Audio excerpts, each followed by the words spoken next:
Hello everybody, welcome back to the workshop. Today I'm going to throw together a quick little video on a quick little coolant system. See, this surface grinder is amazing. It's hydraulic, I can climb grind, it takes heavy cuts, it's great, but the issue is I have a small shop. And even if you have a big shop, the dust created by a surface grinder is always an issue. So how do you solve it? Well, you might be able to see by the intro and the title of the video, a coolant system can significantly reduce the amount of dust a grinder creates. Well, it doesn't reduce the amount of dust it creates, it just simply gets it wet and flushes it away. It keeps all of that dust out of the air. Why do I want to keep dust out of the air? Well, besides the health issues, I have expensive VFDs on all of my machines. I have an expensive PC. And, well, adding coolant onto this machine is just the smart thing to do all around. There's no reason not to, and every reason for me to put some money into it. So, that's what we're going to do today. So I went down to my local Lowe's and picked up some stuff. So, surface grinders, you can't just run coolant through them. You also got to filter it. So I bought a sediment filter, 20 micron, 4.5 inch universal. Bought the biggest one I could find because I wanted the most flow. Now, I don't need to run massive amounts of flow on my grinder. I don't want to. I don't have high sides on it, so the coolant is going to be very easily splashed around. So I want to run the minimum amount of coolant, but still got to filter it. Now, the reason I chose these over some other solutions, I've seen guys use bags and all sorts of stuff. These are found everywhere. You can find these in most box stores. You can get those at a Lowe's, a Home Depot, you know, all plumbing supplies. Very, very common and easy to adapt for my purposes. Now for my pump, I'm also using a similar idea or philosophy. I'm actually using an evaporative cooler pump, 115 volts. It's the same style, just one step down, that I'm using in the Reed. Now, I would love to get a proper coolant pump. They are very expensive, you know, upwards of 500 bucks. I've even seen them up to 2,000. And this, for the amount of time that I will be, you know, running it and for the purpose, this will be it'll be fine. It'll be good. I don't need massive amounts of pressure. I don't need massive amounts of flow. I just need some flow over the tool, or in this instance over the stone, enough to keep things cool. And from the other one puts out way more flow than I need. This one should be fine.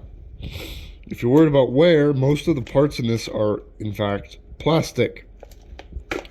Plastic breaks down, but it really doesn't wear. And the plastic in this combined with the filter means that this should last for long enough to make it fairly profitable. So that's what I got for that. Of course, some fittings and hoses. You know, my hose, it's gonna be my coolant hose and the hose for the return line.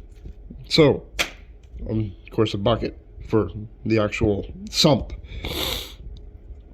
In total, this is 170 bucks, everything here.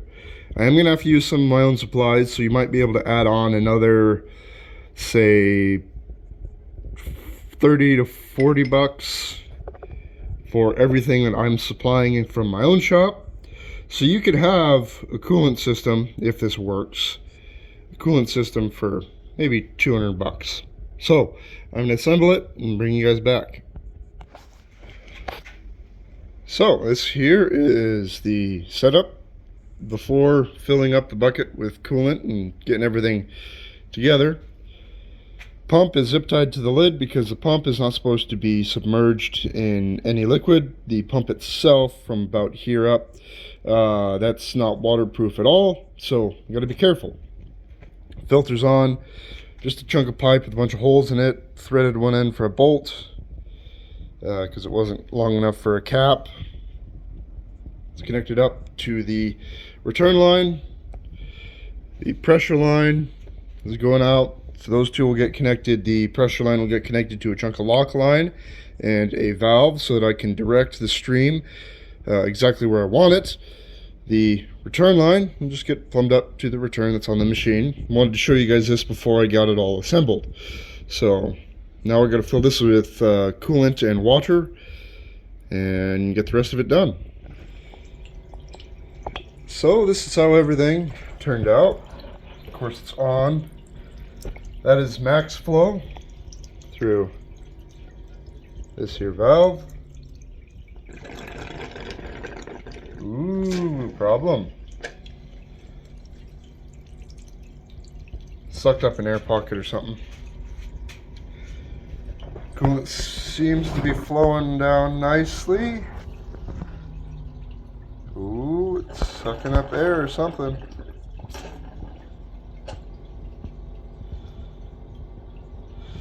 I'm going to let it run for a little bit, let it work through all of those kinks, and I also want to make sure that the filter in the bottom can keep up with sort of the demand. Because if that filter can't flow enough through it without any pressure behind it, because those filters are meant for pressure, then it's not going to be good.